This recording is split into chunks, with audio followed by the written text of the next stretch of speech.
Bom dia. 2 Coríntios, capítulo 4. Todos já abriram? Quando nós falamos de Paulo, nós renovamos a nossa fé, não é? Quando nós escutamos e lemos as cartas de Paulo, né? A maioria de suas cartas ele escreveu na prisão, cartas destinadas a algumas cidades, né? Coríntios, Éfeso. E quando a gente fala de Paulo, quando a gente vê o exemplo de Paulo, isso renova a nossa fé, não é? Porque Paulo era considerado, né, um dos piores homens da Bíblia, o maior perseguidor dos cristãos. Paulo matava cristãos à espada antes de se converter, porque ele achava que a religião dele era certa, não é? E ele, na sua cabeça, o que ele estava fazendo era certo, ele estava buscando justiça em prol de uma causa, vamos dizer assim. Só que ele não fazia da maneira correta, não é? Ele perseguia os cristãos, ele apedrejava, né? Ele permitia apedrejamento, enfim. Até certa vez o Senhor Jesus aparecer literalmente para ele e perguntar: por que você me persegue? Porque Paulo não conheceu Jesus, né? Só que Jesus apareceu para ele. E Paulo falou: eu não te conheço, Senhor, né? Nesse momento, nesse exato momento, ele ficou cego, né? E a Bíblia diz que Jesus falou assim: você me persegue sim, você está perseguindo a minha igreja, você me persegue. Então, nesse momento, Paulo conheceu Jesus e a partir de então começou a ter uma experiência maravilhosa com Jesus, com Deus, com a sua palavra, se converteu de fato, matou o velho homem que havia nele e se tornou o maior propagador do evangelho, não é? Então é isso, vamos dar início? Vamos ler. Diz assim: portanto, visto que Deus, em sua misericórdia, nos deu a tarefa de ministrar nesse novo sistema, nunca desistimos. Rejeitamos todos os atos vergonhosos e métodos dissimulados. Não procuramos enganar ninguém, nem distorcemos a palavra de Deus. Em vez disso, dizemos a verdade diante de Deus. E todos os que são honestos sabem disso. Se as boas novas que anunciamos estão encobertas através de um véu, é apenas para aqueles que estão perecendo.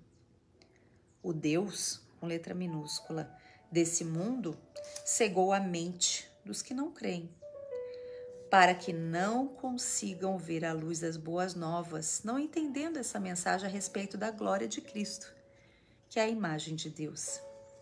Não andamos por aí falando de nós mesmos, mas proclamamos que Jesus Cristo é o Senhor e que nós mesmos somos servos de vocês por causa de Jesus. Pois Deus lhe disse: haja luz na escuridão. Aí quem brilhou em nosso coração, para que conhecêssemos a glória de Deus na face de Jesus Cristo. Versículo 7. Agora, nós mesmos somos como vasos frágeis de barro que contém esse grande tesouro. Assim, fica evidente que esse grande poder vem de Deus e não de nós. De todos os lados somos pressionados por aflições, mas não esmagados. Ficamos perplexos, mas não desesperados. Somos derrubados, mas não destruídos. Pelo sofrimento, nosso corpo continua a participar da morte de Jesus, para que a vida de Jesus também se manifeste em nosso corpo. Sim, vivemos sob constante perigo de morte porque servimos a Jesus, para que a vida de Jesus se manifeste em nosso corpo mortal.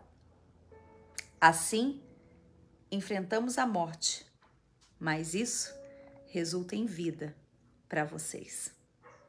Continuamos a pregar, porque temos o mesmo tipo de fé mencionada nas Escrituras.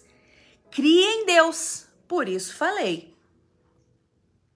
Sabemos que Deus que ressuscitou o Senhor Jesus também nos ressuscitará com Jesus e nos apresentará a Ele junto com vocês. Tudo isso é para o bem de vocês. E à medida que a graça alcançar mais pessoas, haverá muitas ações de graças e Deus receberá cada vez mais glória. 16. Por isso, nunca desistimos. Ainda que nosso exterior esteja morrendo, nosso interior está se renovando a cada dia. Pois estas aflições pequenas e momentâneas que agora enfrentamos produzem para nós uma glória que pesa mais que todas as angústias e durará para sempre. Portanto, não olhamos para aquilo que agora podemos ver. Em vez disso, fixamos o olhar naquilo que não se pode ver. Pois as coisas que agora vemos, logo passarão. Mas as que não podemos ver, durarão para sempre. Amém? Gente, quando eu li essa palavra, o Senhor Jesus falou tanto ao meu coração e não tinha como eu não compartilhar com você. Paulo é um exemplo para todos nós. Olha que profundidade, é que aqui na live não dá pra gente esmiuçar, né? Vamos dizer assim, muito detalhadamente. Mas eu gostaria muito que todos vocês meditassem com calma, que você pegasse seu caderno, sua anotação, que você pegasse, né, o seu marcador, eu tenho meus marcadores aqui, e você realmente meditasse, estudasse essa parte da palavra de Deus. Ele fala no versículo 2, ele já começa: rejeitamos os atos vergonhosos e métodos dissimulados, não procuramos enganar ninguém, nem distorcemos a palavra de Deus. Essa mensagem para nós que somos pregadores do Evangelho, que mesmo diante de lutas, permanecemos firmes naquilo que acreditamos e não negociamos os nossos princípios, isso é um conforto. Mesmo diante de, seja o que for, opiniões contrárias, perseguições ou levantes, ou aqueles que acham que somos dissimulados, isso aqui é a resposta daquilo que conhecemos e vivemos. Por isso que no versículo 13, diz: crie em Deus, por isso falei. É porque cremos que anunciamos. É porque cremos que falamos, é porque cremos que não negociamos os nossos princípios, é porque cremos que continuamos firmes naquilo que acreditamos, é porque cremos que não mudamos a nossa opinião com respeito às coisas desse mundo. É porque cremos. Então temos a nossa fé absolutamente muito bem definida. E é isso que Deus espera de nós cristãos, porque eu estava até falando no grupo de WhatsApp nosso que temos aqui em nossa igreja. Vivemos tempos maus, estamos vivendo tempos maus. Você viu aí, né? Não sei se você segue algum tipo de político aqui no Brasil, né? E fora as notícias, mas deveria, né? Escolher alguém aí para você poder estar seguindo, para entender algumas informações. E o grupo Hamas estava planejando contra as sinagogas aqui no Brasil. E graças a Deus Israel descobriu e graças a Deus esse mal foi combatido. E é como nós temos falado. Será que eles não estão no nosso meio? Eles odeiam os cristãos. Você acha que vai acontecer o quê conosco? Pense bem. Para eles poderem planejar um mal lá em São Paulo, você acha o quê? Fique firme. Fique firme. O apóstolo Paulo escreveu todas as cartas em meio à prisão. E ele diz, não procuramos enganar ninguém, não distorcemos a palavra de Deus.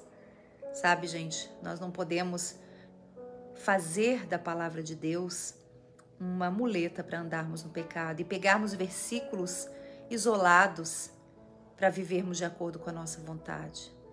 Não é a palavra de Deus que se adequa a nós, somos nós que nos adequamos à palavra de Deus.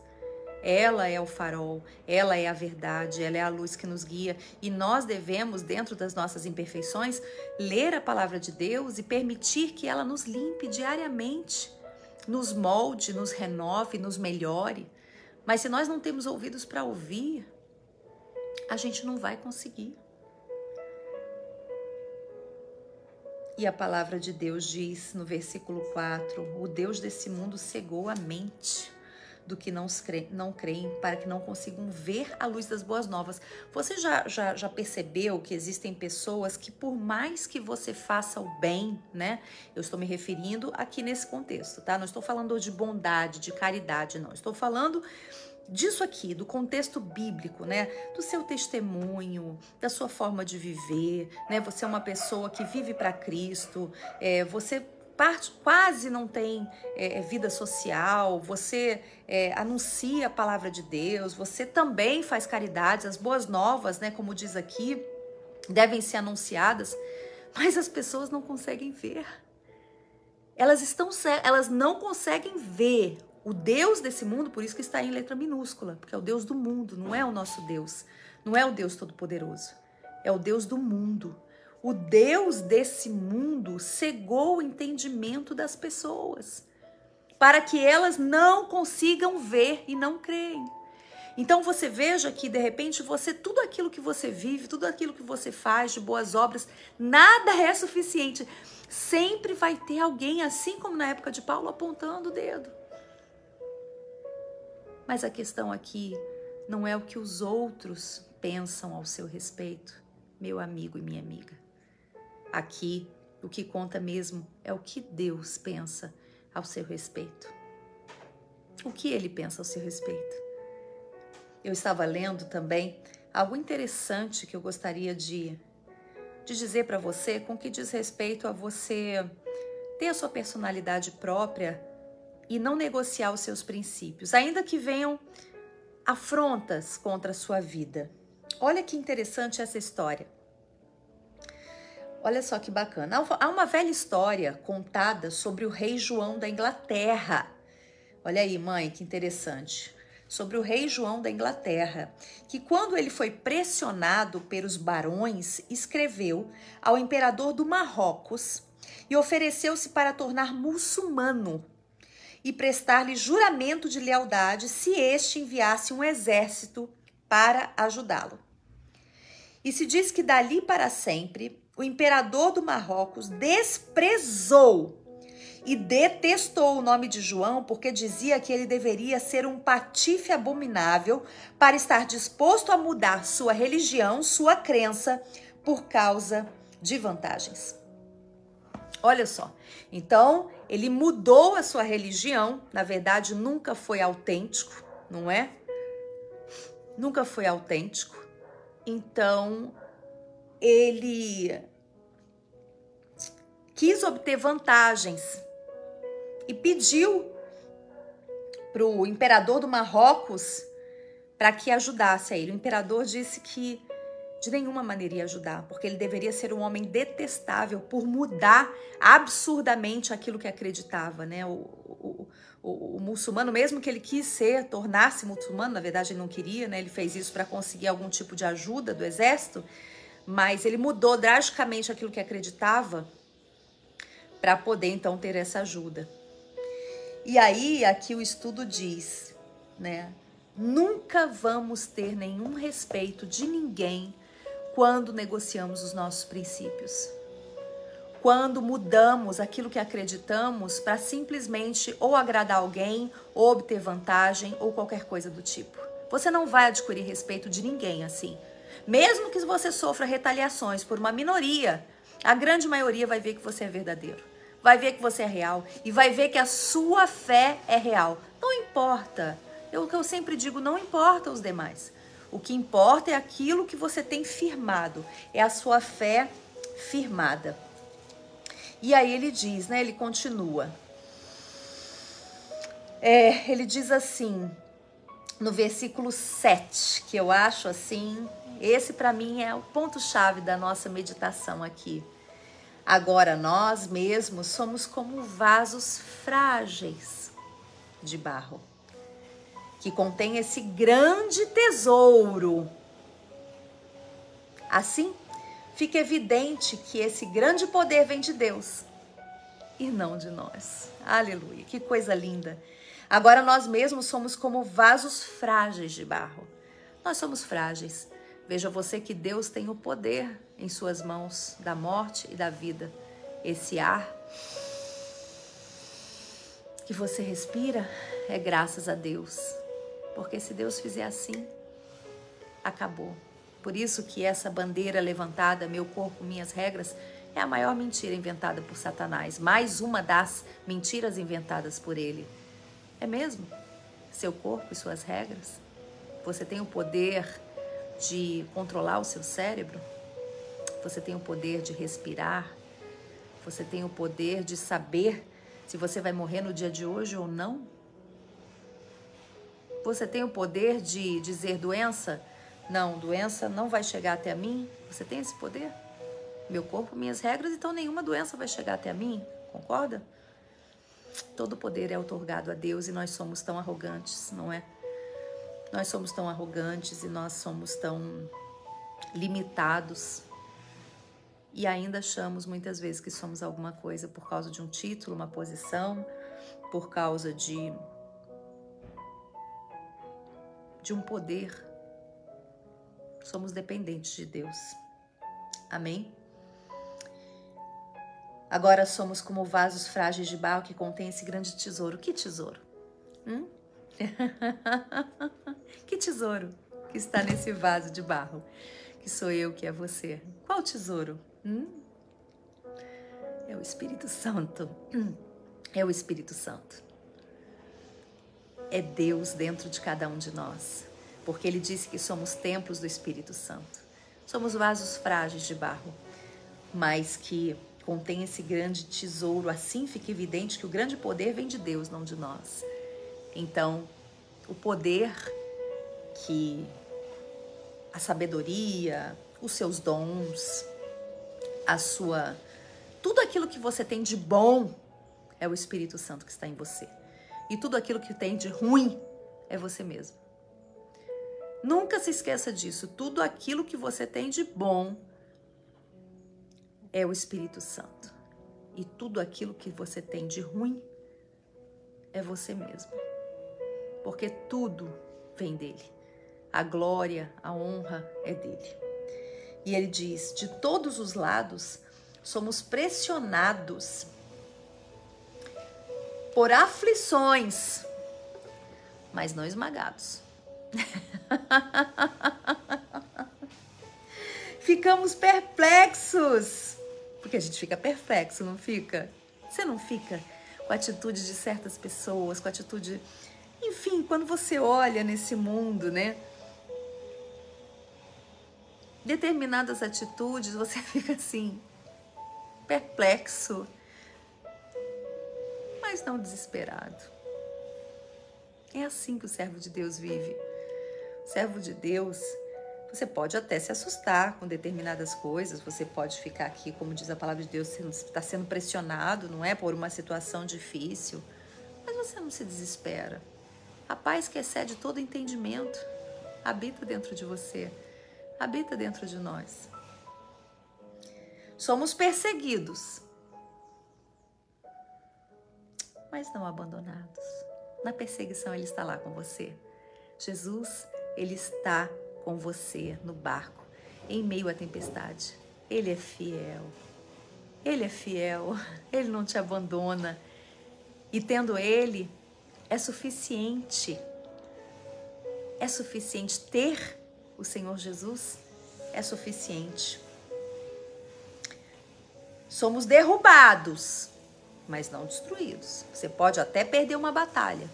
Você pode até, naquele momento, sentir a dor, o peso de uma batalha. Seja ela em qual âmbito for da sua vida. Saúde, casamento, uma tristeza emocional, o que for. Mas não destruído. Não destruído, porque o Espírito Santo está em você, o Espírito Santo está em mim. Nada nem ninguém podem colocar você dentro de um calabouço. O Espírito Santo está ali com você. Assim, quando fomos para Israel, que o meu esposo se emocionou quando ele estava dentro da prisão, onde o Senhor Jesus foi preso antes de ser crucificado. Meu esposo conta, né, que foi revelado por Deus e viu no sentido não de ver, né, mas em revelação, na mente, né, imaginando, né, o Senhor Jesus ali sentadinho naquele lugar. E ele falou que ele viu nitidamente o Senhor Jesus sentadinho, com os pés dobrados, né, com os joelhos dobrados e assim, com as mãos em cima dos joelhos, naquele buraco horrível. E meu esposo se emociona muito quando ele lembra disso. E é isso. Somos derrubados, mas não destruídos. Nem a morte venceu o nosso Senhor Jesus. Nosso Senhor Jesus venceu a morte. Ele venceu a morte de cruz. A morte mais humilhante dos tempos de Roma. A morte onde a pessoa que iria morrer, o condenado, ele ia para a cruz nu. Nenhuma mulher nunca viu o Senhor Jesus nu. Ninguém nunca viu o corpo santo do Senhor Jesus. Mas ali o Senhor Jesus no madeiro, ele foi crucificado nu, humilhado, sentindo as dores que nós que deveríamos sentir, carregando a cruz para que hoje tenhamos a salvação. Mas ele não foi destruído. A morte não venceu o nosso Salvador. E é disso que se trata. Se ele habita em você, se ele habita em mim, nem a morte vai nos separar do amor dele. Amém? Pelo sofrimento, nosso corpo continua a participar da morte de Jesus para que a vida de Jesus também se manifeste em nosso corpo. Sim, vivemos sob constante perigo de morte porque seguimos a Jesus. 13. Continuaremos, leia comigo, pessoal. Leia comigo. 13. Continuaremos a pregar, porque temos o mesmo tipo de fé mencionado nas Escrituras. Crie em Deus, por isso falei. Crie em Deus, por isso falei. Quando você está alicerçado, quando você tem certeza de quem é o seu Salvador, quando você de fato teve um encontro com Ele, é disso que se trata. Continuaremos a pregar porque temos o mesmo tipo de fé mencionada nas Escrituras. Crie, por isso falei. Se você crê, você vai anunciar. Não tem como. Não tem como, se você crê de fato, a pessoa que crê no Senhor Jesus, a pessoa que é vaso, assim como diz as Escrituras, e que nela, né, esse vaso frágil, mas que nela habita o poder de Deus, não há como ela não anunciar. Se você crê, o apóstolo Paulo está falando, por isso falei. Você vai falar, você vai anunciar, e não falar somente com a boca, porque muitos gostam de falar, mas o que de fato fala é você ser carta viva, como ele também nos ensina. Carta viva de testemunho. Carta viva com a sua vida. Você exala o perfume de Cristo aonde você vai. Você exala a sua fé. Você se mantém firme. Você é exemplo para outras pessoas.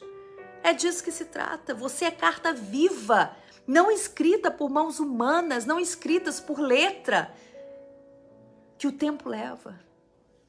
Mas uma carta viva de testemunho. Você anuncia, você vive porque você crê. E à medida que a graça alcançar mais pessoas, haverá muitas ações de graças e Deus receberá cada vez mais glória. Aleluia! E é isso que vamos fazer. Procuramos fazer as ações de graças diárias, não é? Com a nossa vida, ao nosso entorno, mas também vamos fazer a nossa ação de graça num sentido coletivo, comemorativo, não é? Anunciando a gratidão que temos pelo Senhor Jesus. Agradeça, aprenda a agradecer. É isso, Marcinha, minha amiga querida. Por Ele e para Ele. É isso. Então, quando nós cremos, nós anunciamos. E a ação de graça é um momento singelo, um momento muito pequeno de confraternização e comemoração diante de tanto que o Senhor faz por nós. Vamos ter esse momento nesse domingo para louvarmos e agradecer. Nada a pedir, nada a pedir. Você tem algo a pedir? Pois eu não tenho. Eu não tenho, nesse momento eu não tenho. Eu tenho somente a agradecer. Agradecer por tanto que Deus faz por mim. Agradecer pela minha saúde, a saúde do meu filho, do meu marido. Agradecer por vocês, pela igreja. Agradecer pela minha família. Agradecer pela paz que excede todo o entendimento. Que mesmo diante das lutas, nós temos paz dentro de nós, porque sabemos que Ele reina em nossa vida. Ele é o guardião, Ele não pestaneja, Ele não dorme. O guarda de Israel não dorme. Agradecer pelo seu cuidado, pelo seu amor, pelo seu carinho. Agradecer por enviar amigos e amigas queridas que sempre têm uma palavra de ânimo e de fé para afofar nossa cama, não é? Como diz a palavra de Deus. Ele afofa a nossa cama, o nosso travesseiro. Temos amigos mais achegados que irmãos, não é isso que diz em Provérbios? Essas pessoas são enviadas de Deus. São pessoas enviadas do Senhor para acalmar o nosso coração e dizer: respira mais um pouquinho. Respira mais um pouquinho. Amém, gente? O cuidado de Deus está sempre sobre nós. Aprenda a agradecer. Aprenda a não reclamar tanto. Nós reclamamos tanto. Nós temos uma tendência a reclamar. Reclamar do que não temos. Fazemos comparações. É isso que está nos adoecendo. Nós olhamos as redes sociais, o Instagram, e a gente começa a se comparar. Você não tem que se comparar. Você é único. Você é especial do jeitinho que você é. Deus vai te usar do jeitinho que você é. Não se compare. O corpo da outra é melhor, a viagem que ela faz é maior, as coisas que ela compra são melhores, isso tudo passa. Tenha a alegria da salvação em você com aquilo que você tem. Não estou dizendo que você não pode almejar o melhor, não é isso que eu estou falando. Isso também é dom de Deus, que o homem coma, beba e desfrute de todo o bem do seu trabalho. Mas a prosperidade bíblica, ela consiste na alegria do Senhor, em você ser contente, feliz e abastado com o que tem. Porque quantos são aqueles que têm tudo, mas não têm nada? São tão ricos que a única coisa que têm é dinheiro. São tão pobres, perdão, que a única coisa que têm é dinheiro. Que nós sejamos gratos por tudo que o Senhor tem feito por nós. Amém? E para terminar, versículo 16. Por isso, nunca desistimos, ainda que nosso exterior esteja morrendo. Nosso interior está sendo renovado a cada dia. Você não tem a sensação que de vez em quando você está morrendo? Morrendo no sentido físico mesmo, você chega em casa exausto. Eu tenho dias que a batalha é tão grande durante aquele dia, a batalha física, né, de andar para lá e para cá, de ter que resolver, de casa para arrumar, filho para cuidar, roupa para lavar, né? Tanta coisa que a gente tem que fazer durante o dia, que a gente tem essa sensação que o nosso exterior está morrendo. Eu chego em casa, a única coisa que eu quero é fechar os meus olhos, não quero nem olhar o WhatsApp, não quero responder ninguém, né? Apesar que eu não vivo pro meu querer, continuo fazendo, mas o que eu tô me referindo é assim: meu Deus! Mas o nosso interior está sendo renovado a cada dia. Pois estas aflições pequenas e momentâneas que agora enfrentamos produzem para nós uma glória que pesa mais que todas as angústias e durará para sempre. Essa glória, o que você suporta, tudo que você suporta por amor a Deus, essa glória vai durar para sempre. Portanto, não olhamos para aquilo que agora podemos ver. Em vez disso, fixamos o olhar naquilo que não se pode ver, pois as coisas que vemos logo passarão, mas as que não podemos ver durarão para sempre. Amém? Fixamos o olhar naquilo que não se pode ver. O que não se pode ver? O que não se pode ver? É o reino espiritual. Não fixamos os nossos olhos no que se pode ver, porque as promessas de Deus para quem de fato vai ser salvo e vai morar com Ele, tem promessas muito maiores, e a palavra de Deus ainda nos completa dizendo: nunca olhos viram, nem nunca ouvidos ouviram, e nem nunca penetrou em coração humano o que Deus tem preparado para os seus filhos. Amém? Nunca olhos viram, nunca ouvidos ouviram. Eu fico imaginando, tem tanta coisa maravilhosa, né? Não sei se às vezes você se depara, eu sigo alguns canaizinhos assim no Instagram que me fazem bem, né? E assim, do mar, né? De peixes marinhos, de animais selvagens na África, né? Porque você já sabe, né? Amo os animais e toda a criação do meu Deus. E eu sigo assim o Discovery Channel, né? Que mostra aquela paisagem maravilhosa, aquelas flores. Que, meu Deus, parece uma pintura. Então, se isso já é maravilhoso, não dá para imaginar o que olhos nunca viram e nem ouvidos nunca ouviram e nunca penetrou em coração humano aquilo que o Senhor tem preparado para os seus filhos. Creia nessa promessa, ela é verdadeira. Viva olhando para o céu. Olhe para o alto, olhe para o céu, porque é dele que vem a sua força. Olhe sempre para o alto. Quando estamos com os olhos fitados no alto, a nossa fé aumenta. Quando falamos das coisas de Deus, somos renovados. Assim como diz, estamos perplexos, não é? De todos os lados somos pressionados por aflições, mas não esmagados. Ficamos perplexos, mas não desanimados. Somos perseguidos, mas não abandonados. Somos derrubados, mas não destruídos. É isso. Quando você lê a palavra, quando você fala dela e quando você olha para o alto e para as promessas de Deus que tem na sua vida, você vê que tudo aqui nesse mundo é absolutamente passageiro. Olhe sempre para o alto. O Senhor está com você. Siga firme, segure nas mãos dele e vai, como diz aquela música, não é? Segura nas mãos de Deus, segura nas mãos de Deus, pois ela te sustentará. Não tema, segue adiante e não olhe para trás. Segura nas mãos de Deus e vai. Amém? Segura nas mãos dele. Tá bom, meus amores? É isso. Nossos 30 minutos se transformaram em 38. Passamos 8 minutinhos, mas eu deixo aí essa mensagem para você. Que Deus abençoe, te fortaleça, te conforte. Um grande beijo. Fiquem com Deus, meus amados. E na fé, sempre. Tchau, tchau, queridos.